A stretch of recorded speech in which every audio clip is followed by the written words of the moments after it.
ওই স্পর্শগুলোর কোনো চিহ্ন আমি রাখতে চাই না। সে সেরিনের চোখের দিকে তাকিয়ে ধীরে বলল, My touch is the only touch you will remember. Your body, your heart, even every strand of your hair that falls from your scalp, all of it belongs to me. Only me. আজ serene প্রথমবারের মতো স্পষ্ট বুঝতে পারল এতদিন যে কায়ানকে সে চিনেছে সে আসলে কায়ানের কেবল একটি মাত্র রূপ, যেই রূপ ছিল কোমল, গভীরভাবে প্রেমময় আর অদ্ভুতভাবে রোম্যান্টিক। যে মানুষটা তার চোখের জল মুছে দিত, তাকে বুকের ভেতর আগলে রাখত, সেই মানুষটাকে সে সত্যিকারের কায়ান ভেবে নিয়েছিল। কিন্তু আজ তার সামনে উন্মোচিত হয়েছে কায়ানের আরেকটি সত্তা, এক ভয়ঙ্কর নির্মল সত্তা, এমন এক সত্তা যার ভেতরে সহানুভূতির বদলে রাজত্ব করে উন্মত্ত অধিকার বোধ, দহন আর ধ্বংসাত্মক ক্রোধ। সেরিন কখনো কল্পনাও করেনি একই মানুষ এভাবে দুই বিপরীত সত্তায় বিভক্ত হতে পারে। একদিকে অসীম কোমলতায় ভালোবাসতে জানা এক প্রেমিক, অন্যদিকে গা শিউরে ওঠা নিষ্ঠুরতায় সবকিছু ধ্বংস করে দিতে প্রস্তুত এক ভয়ঙ্কর সাইকোপ্যাথ। আজ তার মনে হচ্ছে সে এতদিন কায়ানের ভালোবাসার উষ্ণ অংশটুকুই চিনেছিল, অন্ধকারটাকে কখনো দেখেনি। আর আজ যখন সে অন্ধকার তার সামনে সম্পূর্ণ উন্মুক্ত, সেরিন বুঝতে পারছে কায়ান শুধু জটিল নয়, সে যেন দুই ভিন্ন ব্যক্তিতে বিভক্ত এক রহস্যময় মানুষ, যার প্রেম যেমন গভীর তেমনি তার ভয়ও অতল। Did he touch you anywhere? Tell me honestly, Serin. অন্ধকারে ডুবে থাকা রুমটিতে কেবল মৃদু ডিম লাইটের আবছা আলো ছড়িয়ে আছে। আলো আর ছায়ার মিশেলে চারপাশ যেন আরো রহস্যময়, আরো ভারী হয়ে উঠেছে। নিস্তব্ধতার মাঝেও জমে আছে অদ্ভুত এক চাপা উত্তেজনা। সেলিনের শরীর জুড়ে কায়ানের হাতের বিস্তার, উষ্ণ দেহে তার শীতল স্পর্শ লাগতেই সেলিন ঠকঠক করে কেঁপে উঠল। তার ঠোঁট অনবরত কাঁপছে, নিঃশ্বাসগুলো এলোমেলো হয়ে আসছে। মৃদু আলোয় কায়ান এক দৃষ্টিতে তাকিয়ে আছে কম্পিত রমণীর দিকে। তার উপরের শরীর অনাবৃত, প্রশস্ত কাঁধ আর দৃঢ় গঠনের শরীর অন্ধকারেও ভয়ঙ্কর আকর্ষণ ছড়াচ্ছে। গাঢ় কালো চোখ দুটো গভীর, তীক্ষ্ণ, যেন একবার তাকালেই মানুষের অন্তর ভেদ করে ফেলতে পারে। সমুদ্রের উত্তাল ঢেউয়ের মতো কুঞ্চিত কালো চুলগুলো বারবার কপাল ছুঁয়ে চোখের উপর এসে পড়ছে। আলো ছায়ার খেলায় তাকে অসম্ভব সুদর্শন, অথচ একই সঙ্গে বিপজ্জনক লাগছে। এমন এক পুরুষ যার সৌন্দর্যের ভেতরেও লুকিয়ে আছে দখলদারির নির্মম ঘোষণা। কিন্তু সেরিনের সেদিকে কোনো খেয়াল নেই। সে শক্ত করে চোখ বন্ধ করে রেখেছে, যেন চোখ খুললেই বাস্তবতা আরো ভয়ঙ্কর হয়ে উঠবে। কায়ান সামান্য নিচু হয়ে সেরিনের কানের কাছে ফিসফিস করে বলল। Open your eyes, Serin. তবুও সেরিন চোখ খুলল না। তখন কায়ান এমন এক কাজ করলো যাতে সেরিন হঠাৎই তাকাতে বাধ্য হলো। সেরিন তার হাত সরাতে চাইতেই কায়ান তড়িৎ গতিতে নিজের এক হাতের নিচে সেরিনের দুটো হাত চেপে ধরল। তার কণ্ঠ এবার আরো ভারী, আরো কঠিন হয়ে উঠল। Answer me, damn. Did he touch you anywhere? সেরিনের কণ্ঠ কেঁপে উঠল। না, কোথাও ছুঁইনি আমায়। বিশ্বাস করুন আমায়। কথাটা শোনার সঙ্গে সঙ্গে কায়ানের বুকের ভেতর জমে থাকা দহন সামান্য শান্ত হলো।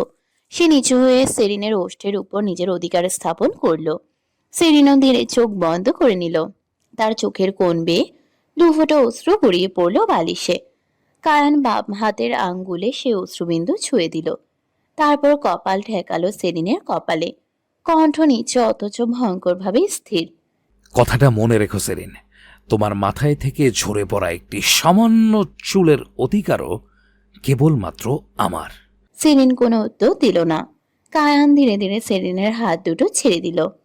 এক মুহূর্তের জন্য সেরিনের মনে হলো এটাই বুঝি তার মুক্তি। কিন্তু পরের মুহূর্তেই সেই ভাবনা ভেঙে চুরমার হয়ে গেল। কায়ান পাশের টেবিলের ড্রয়ার খুলে ভিতর থেকে একটি লোহার ধাতব বস্তু বের করলো। মৃদু আলোয় সেটি স্পষ্ট বোঝা গেল না, তবে ধাতব বস্তুর টুনটুন শব্দ সেরিনের বুকের ভেতর অকারণ আতঙ্ক ছড়িয়ে দিল। বাইরে সমুদ্র উত্তাল, একের পর এক ঢেউ তটে আছড়ে পড়ছে। তার সঙ্গে ঝরছে অবিরাম বৃষ্টি। জানালার কাছ বেয়ে নেমে আসা জলের রেখাগুলো যেন রাতটাকে আরো ভারী, আরো গভীর করে তুলেছে। কায়ান একটি শব্দও বলল না। নিঃশব্দে সে সেরিনের হাত দুটো বিছানার সঙ্গে লক করে দিল। সেরিন ঘাবড়ে গেল। তার চোখ বড় বড় হয়ে উঠল। দ্রুত শ্বাস প্রশ্বাসে বুক ওঠানামা করছে। কায়ান নিচু হয়ে সেরিনের ঘাড়ে মুখ গুজে দিল। তার গরম নিঃশ্বাস সেরিনের ত্বকে কাঁপন তুলল। নিম্ন ভারী কণ্ঠে সে বলল, It's your punishment, John. I'm not making love with you. সেরিন এরপর আর কিছু বলার সুযোগ পেল না। কায়ানের তীব্র উপস্থিতি, তার দখলদার নয়কট্য, তার অদম্য আধিপত্য ধীরে ধীরে সেরিনকে ঘিরে ফেলল। বাইরের ঝড় বৃষ্টি আর সমুদ্রের গর্জন যেন ভেতরের অস্থিরতার প্রতিধ্বনি হয়ে উঠল। কায়ান ধীরে ধীরে নিজের অস্তিত্বের ছাপ রেখে গেল সেরিনের সমস্ত অনুভূতিতে। প্রতিটি মুহূর্তেই সেরিন ব্যথা, ভয়, টান আর অদ্ভুত এক আবেগের ঘূর্ণিতে কুঁকড়ে উঠল। রাতটা যেন ভালোবাসা আর অন্ধকারের মাঝামাঝি কোথাও দাঁড়িয়েছিল। এক ভালোবাসা যা কোমল নয়, এক অধিকার যা প্রশ্ন করে না, শুধু নিজের অস্তিত্ব জানিয়ে দেয়। শিকদার নিবাস, রাত 10টা। আজ নিজের রুমের টিভি না দেখে লিভিং রুমের টিভিটাই চালু করেছে জেভরান। শিকদার বাড়ির সবার রাতের খাবার শেষ হয়েছে বেশ আগেই। সকাল থেকে আবহাওয়া ছিল বেশ মনোরম, প্রশান্ত। তবে সন্ধ্যা নামার পর হঠাৎ করে আকাশের মুখ ভার হয়ে আসে, আর কিছুক্ষণের মধ্যেই শুরু হয় টুপটাপ বৃষ্টি। এখন বাইরের নীরবতা ভেঙে শুধু বৃষ্টির ছন্দময় শব্দ ভেসে আসছে। জেব্রান রিমোট হাতে একের পর এক চ্যানেল বদলাচ্ছিল। কখনো বিনোদন, কখনো খেলাধুলা, আবার কখনো পুরনো কোনো সিনেমার দৃশ্যে চোখ আটকে যাচ্ছিল তার। এমন সময় চ্যানেল বদলাতে বদলাতে হঠাৎ নিউজ চ্যানেলে গিয়ে থামলো সে। স্ক্রিনে ভেসে উঠল একটি ব্রেকিং নিউজ। এমপির ছেলে জাকির নিখোঁজ। নিউজটি দেখেই বিস্ময়ে ভ্রু কুঁচকে গেল জেব্রানের। এ তো চট্টগ্রামের এমপি। সদ্য আসনপ্রাপ্ত দলের এক প্রভাবশালী নেতার ছেলে গুম হয়ে গেছে। বিষয়টি জেব্রানকে ভীষণ অবাক করলো।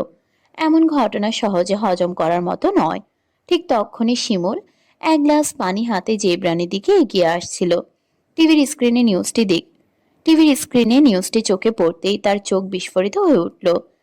মুখের রক্ত মুহূর্তেই সরে গেল। ভয় আর শঙ্কায় তার হাত কেঁপে উঠল। পরের মুহূর্তেই গ্লাসটি হাত ফসকে ফ্লোরে পড়ে ভেঙে চুরমার হয়ে গেল। কাঁচ ভাঙার তীক্ষ্ণ শব্দে জেব্রান দ্রুত পেছনে ফিরে তাকালো। শিমুলকে সে অবস্থায় দেখে সে সঙ্গে সঙ্গে উঠে দাঁড়ালো। শিমুল, কি হয়েছে? জেব্রানের ডাকে শিমুলের সম্বিত ফিরল। সে আমতা আমতা করে বলল, না, না, কিছু না। জেব্রান সন্দিগ্ধ চোখে তার দিকে তাকালো। খারাপ লাগছে? রুমে যাবে? শিমুল জোর করে নিজেকে সামলে নিয়ে বলল, না, না, আসলে কি বলবো, মাথাটা হঠাৎ ঘুরিয়ে উঠলো। জেব্রান দীর্ঘশ্বাস ফেলল। ওহো শিমুল, এত স্ট্রেস কেন নাও তুমি? বাচ্চাদের সামলাতে সামলাতে খুব বেশি ক্লান্ত হয়ে পড়ো তুমি। যাও, রেস্ট করো। শিমুল নিঃশব্দে মাথা নাড়ল। তারপর ধীর পায়ে নিজের রুমের দিকে হাঁটতে লাগলো। জেব্রান আবার সোফায় বসে উর্মিকে ডাকলো। উর্মি? কিচেন থেকে বেরিয়ে এলো উর্মি। জি স্যার। কাজটা পরিষ্কার করে ফেলো। উর্মি মাথা নাড়িয়ে ঝাড়ু আনতে গেল। ফিরে এসে কাজ পরিষ্কার করতে করতে টিভির নিউজটি তার কানেও পৌঁছালো। নিউজের প্রতিটি শব্দ যেন তার শরীরের ভিতর অস্বস্তির শীতল স্রোত বইয়ে দিল। সে দ্রুত হাত চালিয়ে কাজ পরিষ্কার শেষ করলো। তারপর কোনো কথা না বলে নিজের রুমে চলে গেল। রুমে ঢুকেই দরজা জানালা বন্ধ করে দিল সে। এরপর তড়িঘড়ি করে নিজের ফোন বের করে কাউকে কল করলো। একবার রিং হলো, দুইবার, তিনবার। রিংয়ের পর রিং বাজতেই থাকলো, কিন্তু ওপাশ থেকে কেউ ফোন ধরলো না। উর্মির কপালে চিন্তার ভাঁজ আরো গভীর হলো। সে পরপর 10বার কল দিল, তবুও কোনো সাড়া নেই। বিরক্তি আর অস্থিরতায় সে বিছানায় বসে পড়ল। উফ, কি হলো লোকটার? ধরা পড়ে গেল না তো? কথাগুলো বলার সময় তার কণ্ঠে স্পষ্ট উৎকণ্ঠা। তাহলেই তো সমস্যা। এবার কি করব আমি? উর্মির চোখে মুখে দুশ্চিন্তার ছাপ স্পষ্ট হয়ে উঠল। তার মুখের অভিব্যক্তি বলে দিচ্ছে এই ঘটনার পেছনে তার অবদানও মোটেই কম নয়। যেন পর্দার আড়ালে লুকিয়ে থাকা এক নীরব খেলোয়াড়, যার চালেই হয়তো শুরু হয়েছে এই ভয়ঙ্কর খেলা। ক্লান্ত সেরিনকে নিজের উরুতে শুয়ে বিছানায় আধশোয়া হয়ে বসে আছে কায়ান। সেরিনের মাথাটা তার বুকের একটু নিচ্ছে। সে ক্লান্ত হয়ে গভীর ঘুমে আচ্ছন্ন। তার বাম হাতে জ্বলন্ত সিগারেট। ধীরে ধীরে টান দিচ্ছে সে, আর প্রতিবার ধোঁয়ার কুণ্ডলি ছেড়ে দিচ্ছে উপরের দিকে। আবছা আলোয় সেই ধোঁয়াগুলো পাক খেতে খেতে মিলিয়ে যাচ্ছে অন্ধকারে, যেন রাতের বুকেই হারিয়ে যাচ্ছে সব অস্থিরতা। অন্য হাতে ধরা একটি আননোন নম্বর থেকে আসা ফোন। ফোনটা একের পর এক বেজেই চলেছে। কায়া নির্বিকার মুখে সিগারেটে টান দিতে দিতে স্ক্রিনে ভেসে থাকা নাম্বারটির দিকে তাকিয়ে রইল। তার মুখে কোনো বিরক্তি নেই, উদ্বেগও নেই, বরং সেই স্থির দৃষ্টিতে ছিল অদ্ভুত এক শীতলতা, যেন ওপাশের মানুষটির অস্থিরতা তাকে সামান্য স্পর্শ করতে পারছে না। একটানে 10 বার বেজে উঠল ফোনটি। অবশেষে যখন কল থেমে গেল, কায়া নিজের ফোন হাতে নিয়ে নম্বরটি হিমেলকে সেন্ড করে দিল। প্রায় সঙ্গে সঙ্গেই হিমেলের কল এলো। কায়ান কল রিসিভ করতেই ওপাশ থেকে হিমেলের কণ্ঠ ভেসে এলো। কিরে কায়ান, কোথায় তুই? কায়ান শান্ত নিম্ন স্বরে উত্তর দিল। কক্সবাজার। হিমেল আবার জিজ্ঞেস করলো। দেখেছিস নিউজ? কায়ানের ঠোঁটের কোণে হালকা বাঁকা হাসি ফুটে উঠল। ভয় নেই, মারেনি। মারলে এতক্ষণে নিউজে জানিয়ে দিতাম। ও পাশে কিছুক্ষণ নীরবতা, তারপর হিমেল হালকা বিরক্তি মেশানো স্বরে বলল। ভাই তুই আসলে পাগল। কায়ান সিগারেটে আরেকটি টান দিল। Not so. যাই হোক, নাম্বারটা দিলাম, ট্রেস কর কোথা থেকে কল হচ্ছে এবং নাম্বারের ওনার কে। ওকে করছি। কায়ান আবার বলল। আর শোন, হ্যাঁ বল। কিছু সেকেন্ড নীরব থেকে কায়ান এমন একটি প্রশ্ন করলো যাতে হিমেল একেবারে থমকে গেল। বেবি কনসিভ করার জন্য পারফেক্ট টাইম কোনটা? কথাটি শুনে হিমেল শব্দ করে হেসে উঠল। কায়ান সঙ্গে সঙ্গে ভ্রু কুঁচকে ফেলল, তার গলায় বিরক্তিকর সুর। হাসির কি হলো? হিমেল হাসি থামানোর চেষ্টা করতে করতে বলল। ভাই নিজের জিনিসে বিশ্বাস রাখ। তোরটা যদি শক্তিশালী হয় তবে এমনিতেই হয়ে যাবে। কায়ানের চোখ সামান্য সরু হয়ে এলো। তোর কি সন্দেহ আছে আমাকে নিয়ে? হিমেল তড়িঘড়ি করে বলল। না না ভাই, তোকে নিয়ে সন্দেহ, তা কি হয়? আর একটি শব্দও বলল না কায়ান। নির্বিকার ভঙ্গিতে কল কেটে দিল। ও পাশে হিমেল তখনও হাসতে হাসতে প্রায় শেষ। তবুও হাসির আড়ালে সে আসল সত্যিটা ভালো করেই জানে। কায়ান এমন প্রশ্ন হঠাৎ করে করে না। সে দীর্ঘশ্বাস ফেলল। ওদের গল্পটা সত্যি জটিল। কথাটির সঙ্গে সঙ্গে তার চোখের সামনে ভেসে উঠল দুজন মানুষের অদ্ভুত সম্পর্কের জটিল সমীকরণ। ভালোবাসা, অধিকার, রাগ, প্রতিশোধ, আকর্ষণ আর অস্বীকারের মিশেলে গড়া এক সম্পর্ক, যেখানে অনুভূতির চেয়ে জটিল আর কিছু নেই। ভোরের কোমল আলো জানালার কাচ বেদ করে ধীরে ধীরে এসে পড়ল সেরিনের মুখশ্রীতে। সোনালি আলোর নরম ছোঁয়ায় তার নিদ্রা ভাঙা দেহে মৃদু সাড়া জাগল। সে অল্প নড়ে উঠল। নিজের শরীরের চারপাশে এক উষ্ণ দৃঢ় উপস্থিতি অনুভব করতেই ধীরে ধীরে চোখ মেলল সেরিন।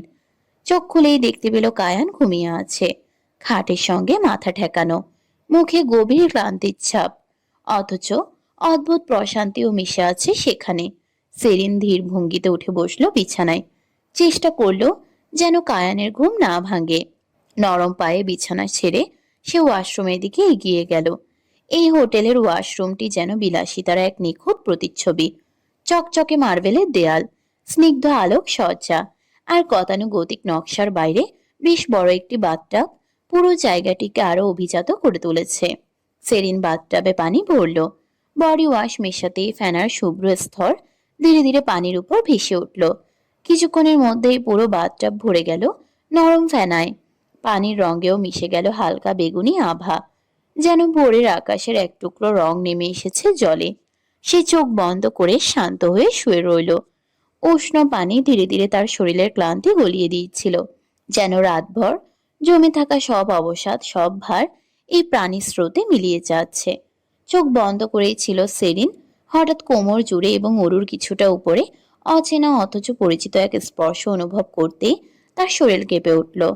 বিস্ময়ে চোখ মেলে পাশ ফিরে তাকাতে কায়ানকে দেখতে পেল। চমকে উঠে বসে পড়ল সেরিন।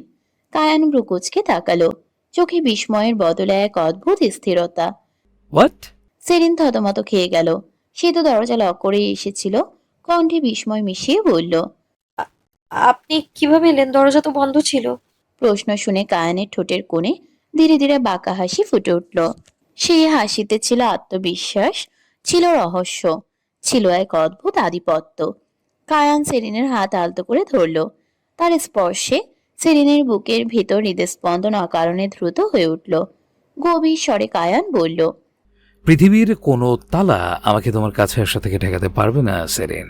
কথাগুলো যেন বাতাসে ভেসে রইল কিছুক্ষণ। শব্দগুলোতে ছিল না উচ্চস্বরে বলা কোনো দাবি, তবু তাদের ওজন ছিল অসীম। সেরিনের নিঃশ্বাস আটকে এলো। কায়ান সামনের আয়নার দিকে তাকালো। চকচকে কাছে পাশাপাশি ভেসে উঠেছে তাদের প্রতিচ্ছবি।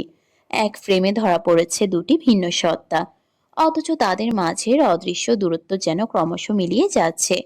ভোরের আলো তখনও জানালা দিয়ে ভিতরে ঢুকছে। সেই আলো বেগুনি আভা মাখা পানি, আর নীরবতার গভীরে দাঁড়িয়ে থাকা দুজন মানুষ যেন এক অদ্ভুত অনুচ্চারিত গল্পের অংশ।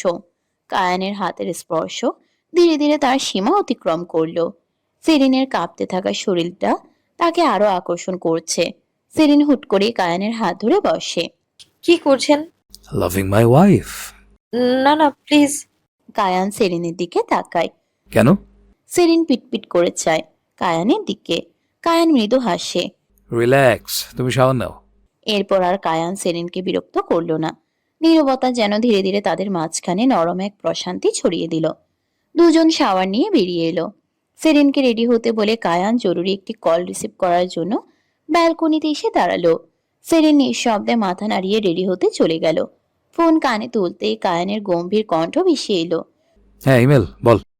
ভাই, এই নাম্বার মেহেরিন শাড়ি তোর বাড়িতে। ওপাশ থেকে ভেসে এলো হিমেলের কণ্ঠ।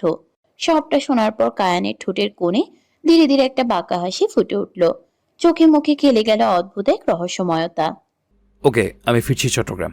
কথাটা বলেই কায়ান কল কেটে ভেতরে ফিরে এলো। এরই মধ্যে সেলিন রেডি হয়ে কায়ানের সামনে এসে দাঁড়িয়েছে। সেলিনকে দেখা মাত্র কায়ানের চোখে কোমলতা নেমে এলো। ঠোঁটে ফুটল মৃদু হাসি। সে আলতো করে ঝুঁকে সেলিনের কপালে চুমু খেলো। চলো বাড়িতে ফিরতে হবে, আবার আসবো এখানে। কথাটা শুনে সেলিনের মনটা হালকা বিষণ্ণতায় ছেয়ে গেল। এত তাড়াতাড়ি এই জায়গা ছেড়ে যেতে তার মন চাইছিল না। কায়ান তার মনের ভাষা বুঝে ফিরল যেন। মৃদু হেসে আবারও সেলিনের কপালে স্নেহ ভরা চুমু এঁকে দিল। আবার নিয়ে আসবো, তখন অনেক ঘুরবো। কায়ানের আশ্বাসে সেলিনের মুখে ধীরে ধীরে মৃদু হাসি ফুটে উঠল। অতঃপর কায়ান সেলিনকে সঙ্গে নিয়ে চট্টগ্রামের উদ্দেশ্যে রওনা করল। সামনে কি অপেক্ষা করছে তা কেউই তখনও জানত না। শিকদার নিবাস। দুপুরের সময়টাতে পুরো বাড়ি জুড়ে এক অদ্ভুত শান্ত পরিবেশ বিরাজ করছিল। ডাইনিং স্পেসে বসে জি ডাইনিং স্পেসে বসে শিমুল, জারিফ এবং জিনুকে দুপুরের খাবার খাইয়ে দেওয়া হচ্ছিল। শিশুদের ছোট ছোট কথাবার্তা আর থালা চামচের ক্ষীণ শব্দ মিলিয়ে পরিবেশটা হয়ে উঠেছিল বেশ স্বাভাবিক, বেশ গৃহস্থালির। ঠিক তখনই সেখানে এসে উপস্থিত হলো হিমেল। হিমেলকে দেখা মাত্র জিবরান মুখে দুষ্টুমি ভরা হাসি টেনে দ্রুত এগিয়ে এলো। চোখে মুখে টিস করার স্পষ্ট আভা। আরে বস, আপনি এতদিন পর? জেব্রানের টিজিং টোন শুনে হিমেল ওর কাঁধে মৃদু একটা আঘাত করলো। ঠোঁটের কোণে হালকা হাসি ফুটে উঠলেও চোখে মুখে ছিল চেনা ব্যস্ততার ছাপ। অসভ্য, আমার তো কাজ সব সময় থাকে। জেব্রান ঠোঁট বাঁকিয়ে বলল। হ্যাঁ বুঝেছি। হিমেল আর কথাটা বাড়ালো না। ধীর পায়ে এগিয়ে গিয়ে বসলো বানু মির্জার পাশে। তার মুখে ভদ্র শান্ত একটা অভিব্যক্তি। কেমন আছেন আন্টি? বানু মির্জার মুখে স্নেহমাখা হাসি ফুটে উঠল। আলহামদুলিল্লাহ বাবা, তোমার কি খবর? হিমেল মাথা নেড়ে বলল। আলহামদুলিল্লাহ, আজকে একটা সুন্দর নাটক হবে, সেটাই সবাই মিলে একসাথে দেখব। কথাটা বলার সময় হিমেলের চোখে এক রহস্যময় ঝিলিক খেলে গেল। যেন সে এমন কিছু জানে যা এই ঘরে উপস্থিত আর কেউ জানে না। হিমেলের কথার অর্থ বুঝতে পারলেন না বানু মির্জা। ভ্রু কুচকে এক মুহূর্ত তাকিয়ে থাকলেও পরে হালকা হেসে কথাটা উড়িয়ে দিলেন। কিছুক্ষণ পর একে একে সেখানে উপস্থিত হলেন শিমুলের মা বাবা। নূর বানু শিকদার এবং আবু সুফিয়ানকে দেখে বানু মির্জা যেন খানিকটা অপ্রস্তুত হয়ে পড়লেন। দ্রুত উঠে বসার ব্যবস্থা করতে বললেন। নূর বানু শিকদার সঙ্গে সঙ্গে হেসে উঠলেন। আরে বিয়ান, কি করছেন এসব? থামেন। বানু মির্জা বিস্মিত গলায় বললেন। বিয়াই, আগে বলবেন না? নূর বানু শিকদার এবার সোফায় বসতে বসতে বললেন। বিয়ান, আমাদের কায়ান ফোন করে আসতে বলেছে, খুব জরুরি কিছু বলবে। শিমুলের আব্বাকে এমনভাবে বলল আমরা ফেলতে পারিনি। ঘরের বাতাসে যেন ধীরে ধীরে অদৃশ্য এক চাপা উত্তেজনা জমতে শুরু করলো। হিমেল তখন চুপচাপ ফোন টিপছিল। তার ঠোঁটে নির্লিপ্ত ভাব থাকলেও ভেতরে ভেতরে সে সবই জানে। এই পুরো নাটকের অদৃশ্য দর্শক যেন সে নিজেই। কিন্তু জেব্রান কিছুই বুঝতে পারছে না। তার চোখে মুখে স্পষ্ট বিভ্রান্তি। শিমুলও কনফিউজড। কায়ান হঠাৎ সবাইকে একত্রে ডেকেছে কেন, সেটা তার মাথায় কিছুতেই ঢুকছে না। অন্যদিকে উর্মির রাগ ক্রমশ বাড়ছে। বাড়িতে একের পর এক মেহমান আসে, তার কাজ কয়েকগুণ বেড়ে গেছে। বিরক্তিতে তার ভ্রু কুঁচকে আছে। ঠোঁট চেপে সে কাজ করেই যাচ্ছে। কিন্তু মুখের অভিব্যক্তি স্পষ্ট জানিয়ে দিচ্ছে এই অতিরিক্ত ঝামেলা একদমই তার পছন্দ হচ্ছে না। অল্প কিছুক্ষণ পর শিকদার নিবাসের বিশাল লোহার গেট পেরিয়ে একটি গাড়ি ধীরে ধীরে ভিতরে প্রবেশ করলো। ইঞ্জিনের মৃদু শব্দে নিস্তব্ধ পরিবেশে যেন এক অদৃশ্য আলোড়ন সৃষ্টি হলো। গাড়িটি থামতেই বারান্দা থেকে দ্রুত পায়ে এগিয়ে এলেন বানু মির্জা। তার চোখে ছিল দীর্ঘ প্রতীক্ষার উষ্ণতা। গাড়ির দরজা খুলে কায়ান এবং সেরিনকে একসঙ্গে নেমে আসতে দেখে তার মুখ আনন্দে উজ্জ্বল হয়ে উঠল। মাতৃত্বের স্নেহ যেন মুহূর্তেই তার সমগ্র অস্তিত্বকে ভরে দিল। কায়ান এগিয়ে গিয়ে বানু মির্জাকে জড়িয়ে ধরে হাসি মুখে বলল। কেমন আছেন আমা বেগম? বানু মির্জাও ছেলেকে বুকের সঙ্গে চেপে ধরে স্নেহ ভরা কণ্ঠে বললেন। আলহামদুলিল্লাহ বাবা, তুই কেমন আছিস? আলহামদুলিল্লাহ। এরপর তিনি সেরিনকেও নিজের বুকে টেনে নিলেন। সেরিনও মৃদু একটুখানি হাসলো, কিন্তু সেই হাসির আড়ালে লুকিয়ে ছিল এক অদৃশ্য ক্লান্তি। জড়িয়ে ধরা মুহূর্তে বানু মির্জার দৃষ্টি সেরিনের ঘাড়ের একটু নিচে গিয়ে থমকে গেল। জামার ভাঁজের ফাঁক দিয়ে ক্ষতের একটি অংশ স্পষ্ট দেখা যাচ্ছিল। মুহূর্তেই তার মুখের হাসি মিলিয়ে গিয়ে জায়গা নিল উদ্বেগ। তিনি চিন্তিত স্বরে বললেন। এখানে কি হয়েছে সেরিন? সেরিন দ্রুত জামার অংশটুকু টেনে ঢেকে নিয়ে শান্ত গলায় বলল। কিছু না আম্মা। বানু মির্জা ব্রুকুচকে তাকিয়ে রইলেন। তার অভিজ্ঞ চোখ বুঝতে পারছিল কথার আড়ালে অনেক না বলা সত্য লুকিয়ে আছে। কিন্তু সেরিন আর কিছুই বলল না। ঠিক তখনই কায়ান মায়ের দিকে এগিয়ে এসে গম্ভীর স্বরে বলল। আমা বেগম, ভেতরে চলুন, কিছু জরুরি কথা আছে। বানু মির্জা ধীর কণ্ঠে বললেন। চল। কিছুক্ষণ পর লিভিং রুমে উপস্থিত হলো সবাই। চারদিকে এক অদ্ভুত নীরবতা। সেই নীরবতার ভেতর অস্বস্তি আর অজানা আশঙ্কা ধীরে ধীরে ভারী হয়ে উঠছিল। কায়ান সোফায় বসে এক পায়ের ওপর আরেক পা তুলে শান্ত দৃষ্টিতে সবার দিকে তাকিয়ে আছে। তার মুখে কোনো আবেগ নেই, অথচ উপস্থিত প্রত্যেকের অন্তরে তীব্র কৌতূহল আর অস্থিরতা কাজ করছে। কায়ান কি বলতে চলেছে সেটাই যেন সবার মনে একমাত্র প্রশ্ন। সবকিছুর মাঝেও সেরিন নীরব, কারণ এই মুহূর্তে তার বলার মতো সত্যিই কিছু নেই। যা ঘটেছে তার ভার এখনো বুকের ভিতর জমাট বেঁধে আছে। হঠাৎ কায়ান চোখের ইশারায় হিমেলকে নির্দেশ দিল। হিমেল সঙ্গে সঙ্গে ফোন করে দুইজন মহিলা কনস্টেবলকে ভেতরে ডেকে আনলো। অপরিচিত ইউনিফর্মধারী দুই নারীকে দেখে বানু মির্জা বিস্মিত হয়ে বললেন। কায়ান, হচ্ছে কি বুঝিয়ে দিবি?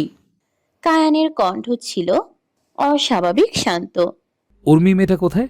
বানু মির্জা উত্তর দিলেন। কিচেনে। কায়ান আবার ইশারা করলো। দুজন মহিলা কনস্টেবল দ্রুত কিচেনের দিকে চলে গেল। কয়েক মুহূর্ত পর উর্মিকে ধরে নিয়ে ফিরে এলো তারা। উর্মি ছটফট করতে করতে চিৎকার করে উঠল। আরে সমস্যা কি? ছাড়ুন আমাকে, ছাড়ুন। তার কণ্ঠে আতঙ্ক স্পষ্ট। বানু মির্জা বিস্ময়ে কায়ানের দিকে তাকিয়ে বললেন। কি করছিস কায়ান এগুলো? কায়ান ধীরে ধীরে বসা থেকে উঠে দাঁড়ালো। প্রতিটি পদক্ষেপ ছিল স্থির, নিয়ন্ত্রিত, অথচ ভয়ঙ্কর।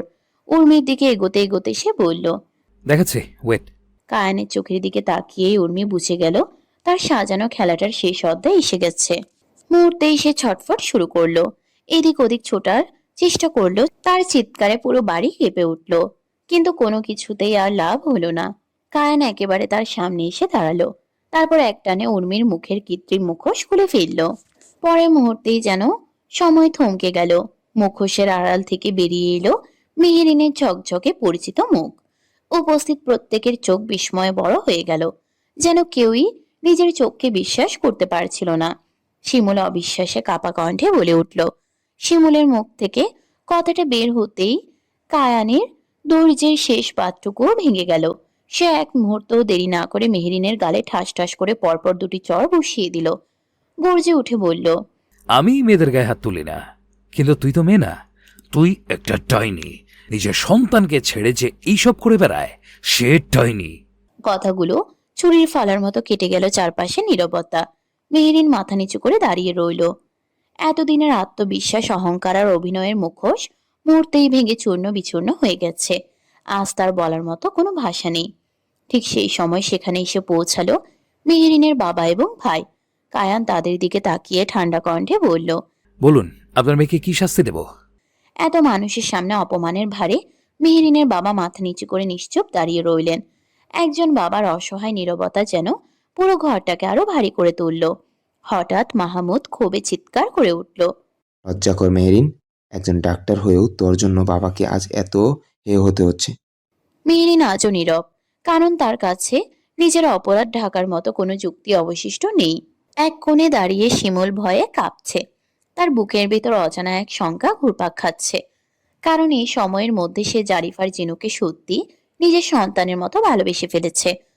অবশেষে উপস্থিত সবার সম্মতিতে একটা সিদ্ধান্ত নেওয়া হলো, মেহেরিনকে জেলে পাঠানো হবে।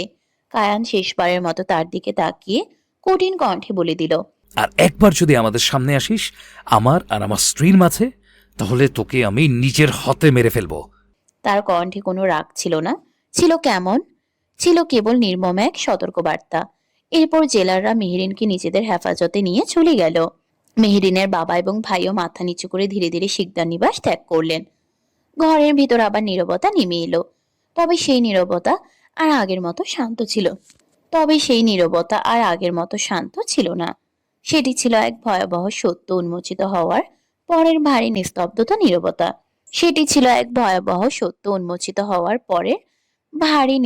নীরবতা।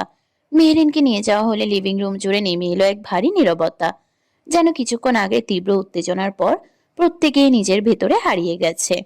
কারোর মুখে কোনো শব্দ নেই, বাতাসেও যেন চাপা অস্বস্তির গন্ধ। কায়ান ধীর পায়ে এগিয়ে গিয়ে সেলিনের পাশে বসলো, তারপর কোনো কথা না বলে তাকে নিজের একেবারে গা ঘেঁষে বসিয়ে নিল। সেলিনের বুকের ভেতর ধক ধক শব্দ আরো বেড়ে গেল। সে বুঝতে পারছিল এতক্ষণ যা ঘটেছে তা কেবল শুরু, আসল ঝড় এখনই উঠবে। কায়ান সেলিনের কোমর শক্ত করে জড়িয়ে ধরে শীতল কণ্ঠে বলল, এবার শিমুল তুমি বলো, জাকিরের কাছে আমার বউকে পাঠিয়েছিলে কেন? কথাটা কানে যেতেই শিমুলের মনে হলো যেন তার আত্মা শরীর ছেড়ে বেরিয়ে যেতে চাইছে। মুখের সমস্ত রক্ত মুহূর্তেই শুকিয়ে গেল। আবু সুফিয়ান এবং নুরবানু শিকদারের চোখ বিস্ময়ে বড় হয়ে উঠল। শিমুল কাপা গলায় বলল, কি বলছেন ভাইয়া? কায়ানের চোখে তখন বরফ শীতল দৃষ্টি। যা বলছি সঠিক উত্তর দাও। আমার বউকে পরপুরুষের কাছে পাঠানোর সাহস তুমি কোথায় পেলে? প্রতিটি শব্দের সঙ্গে সঙ্গে সেরিনের কোমরে কায়ানের মুঠো আরো শক্ত হয়ে উঠছিল। ব্যথা অসহনীয় হয়ে উঠল। সেরিন একটি শব্দও করল না, কারণ সে জানে এই মুহূর্তে কায়ানের দমিয়ে রাখা আগ্রাসন যদি তার উপর না থাকে, তাহলে হয়তো তা গিয়ে পড়বে শিমুলের উপর। শিমুল সম্পর্কে কায়ানের বড় হলেও সে সেরিনের বড় বোন, তাই নিজের ব্যথা লুকিয়ে রেখেই সেরিন নিশ্চুপ রইল। সে কোনোভাবেই চাইছিল না কায়ানের হাত শিমুলের গায়ে উঠুক। নুরমানু শিকদার হন্তদন্ত হয়ে বললেন, কি বলছো কায়ান বাবা? এই শিমুল, এসব কি হচ্ছে? হিমেল দীর্ঘশ্বাস ফেলে গম্ভীর কণ্ঠে বলল, প্লিজ শিমুল, স্পিক আপ, নইলে আমি কায়েনের মতো ভদ্রলোক নই, মুখ দিয়ে অনেক কিছু বেরিয়ে যাবে। চাপা কান্না আর আটকে রাখতে পারল না শিমুল। তার চোখ বেয়ে টপ টপ করে অশ্রু গড়িয়ে পড়তে লাগলো। জেবরান দ্রুত এগিয়ে গিয়ে তাকে জড়িয়ে ধরে বলল, কি হয়েছে ভাই? তোমরা সবাই শিমুলকে কি নিয়ে দোষারোপ করছো? শিমুল হিচকি তুলে কাঁদতে শুরু করলো। কায়ান বিরক্ত হয়ে হঠাৎ উঠে দাঁড়ালো। তার কণ্ঠ বজ্রের মতো গর্জে উঠল। Shimul, I say tell me the truth. Serin দ্রুত কায়ানের হাত ধরে তাকে বসিয়ে দেওয়ার চেষ্টা করলো। শান্ত হন। কায়ান ধীরে ধীরে মুখ ফিরিয়ে সেরিনের দিকে তাকালো। সেই দৃষ্টি দেখে সেরিনের বুকের ভেতর কেঁপে উঠল। চোখে ছিল দহন, ক্ষোভ আর গভীর অভিমান। শেষ পর্যন্ত ভয় আর অপরাধ বোধের কাছে হার মানল শিমুল। সে কাঁদতে কাঁদতে সব স্বীকার করে নিল, তবে ধর্ষণের ঘটনাটি একখানেও গোপন রাখলো। শুধু বলল জাকির তার প্রাক্তন প্রেমিক ছিল এবং সে তাকে ব্ল্যাকমেল করছিল। নুরবানু শিকদার প্রচন্ড ঘামতে শুরু করলেন। তার মুখ ফ্যাকাশে হয়ে গেল। কায়ান ঠোঁটের কোণে তাচ্ছিলের হাসি ফুটিয়ে সেরিনের দিকে তাকালো। সেরিন নিঃশব্দে মাথা নিচু করে নিল। শিমুল কাঁদতে কাঁদতে বলল, বিশ্বাস করুন ভাইয়া, আমি পরিস্থিতির শিকার। কায়ানের কণ্ঠে ঘৃণা স্পষ্ট। লজ্জা লাগা উচিত শিমুল, যে ছেলেটা তোমাকে ব্যাট টাচ করতে চেয়েছে সেই ছেলের কাছে তুমি সেলিনকে পাঠিয়েছো। How could you do that? কথাগুলো শুনে শিমুল আর দাঁড়িয়ে থাকতে পারল না, ধপ করে মেঝেতে বসে পড়ল। ভুল হয়ে গেছে ভাইয়া, ক্ষমা করে দিন, আর হবে না। বানু মির্জা এতক্ষণ নিশ্চুপ হয়ে সব শুনছিলেন। তিনি কোনো মন্তব্য করলেন না। কায়ানের ভয়াবহ রাগ দেখে তিনিও নীরব থাকাই শ্রেয় মনে করলেন। সেরিনও নিঃশব্দে বসে রইল। আহি কোথাও না কোথাও অনুভব করছিল সেরিনের সঙ্গে নিশ্চয়ই কোনো ভুল হচ্ছে, কিন্তু বিষয়টি এত গভীর তা সে কখনো কল্পনাও করেনি। কিছুক্ষণ নীরব থাকার পর কায়ান বলল, আম্মা বেগম, আমি কিছুদিন সেরিনকে নিয়ে কক্সবাজারে একা থাকতে চাই। আমি চাই না কেউ আমাদের রাতে সমান্য করুক। আমার বউকে এই পরিবেশে রাখতে চাই না আমি। বানু মির্জা ধীরে ধীরে উঠে দাঁড়ালেন। সহমত। যাও, যেখানে খুশি থাকো। কক্সবাজারে তোমার প্রাইভেট ভিলা গিয়ে সময় কাটাও। আহি বিস্মিত হয়ে প্রশ্ন করল। কিন্তু শেরিনের ভার্সিটি? কায়ান হিসহিসে কণ্ঠে উত্তর দিল। আমার বউয়ের পড়ালেখা দরকার নেই, তার স্বামী তার জন্য যথেষ্ট। খুব বেশি প্রয়োজন হলে 1 বছর গ্যাপ দিলে কিচ্ছু হবে না। কায়ানের সে কঠোর উচ্চারণের পর আর কেউ কোনো কথা বলার সাহস পেল না। সেরিনও চুপচাপ বসে রইল। জেব্রানের ভেতরেও শিমুলকে নিয়ে প্রচণ্ড ক্ষোভ জমে উঠেছে। আজ পর্যন্ত জীবনের প্রতিটি কঠিন মুহূর্তে সে শিমুলের পাশে দাঁড়িয়েছে, তার সব ভুল সব দুর্বলতা মেনে নিয়েছে। কিন্তু আজ সে পারল না। শিমুলের এই আচরণ সত্যি ক্ষমার অযোগ্য। শিমুলও কোথাও না কোথাও বুঝতে পারছে সেরিনের জীবনের এই গভীর দুঃখের পেছনে তারও একটি বড় দায় রয়েছে। কিন্তু এখন হাজারবার ক্ষমা চাইলেও সেই ক্ষত আর মুছে যাওয়ার নয়। সেরিনের চোখ দিয়ে অবিরাম জল গড়িয়ে পড়ছে। তার কখনোই একা থাকতে ভালো লাগে না, অথচ নিয়তি যেন বারবার তাকে সে একাকিত্বের দিকেই ঠেলে দেয়। গাড়িতে উঠে সে আহিকে শক্ত করে জড়িয়ে ধরে কাঁদতে লাগলো। অন্যদিকে বানু মির্জা কায়ানকে আলাদা করে ডেকে শান্ত গলায় বললেন। শোন বাবা, সব বুঝলাম, কিন্তু তুই যে শেরিনকে মেরেছিস এটা বুঝতে কষ্ট হচ্ছে। কায়ানের চোখ বিস্ময়ে বড় হয়ে গেল। বানু মির্জা মৃদু হেসে বললেন। আমি সব বুঝি, ওর গায়ে হাত দিস না। তোর বাবা এই জীবনে আমার সামনে কখনো গলা উঁচু করে কথা বলেননি। তুই কি পুরুষ যে বউ মারবি? কায়ান নিচু স্বরে বলল। আম্মা বেগম। বানু মির্জা তাকে থামিয়ে দিলেন। তুই যাই বোঝাস না কেন, আমার তাতে কাজ হবে না। থাকতে চাস শেরিনকে নিয়ে, একা থাক। আমিও চাই এই সম্পর্ক ঠিক হোক, তবে তোর কাজকর্মের ওপর নজর রাখিস। বউ মারলে আল্লাহর কাছে কাপুরুষ হয়ে যাবি কায়ান। কায়ান ধীরে ধীরে মাথা নিচু করে বলল। সরি আম্মা বেগম। বানু মির্জা স্নেহ মাখা অথচ দৃঢ় কণ্ঠে বললেন। সরি আমাকে না, সেরিনকে বল। কায়ান নীরবে মাথা নাড়ল। বানু মির্জা ছেলের মাথায় স্নেহ ভরা হাত বুলিয়ে দিলেন। তারপর ভারাক্রান্ত মন নিয়ে তাদের বিদায় জানালেন। তার চোখে তখন একসঙ্গে ছিল মায়ের মমতা, উদ্বেগ এবং একটি সংসার আবার নতুন করে গড়ে ওঠার নীরব প্রার্থনা।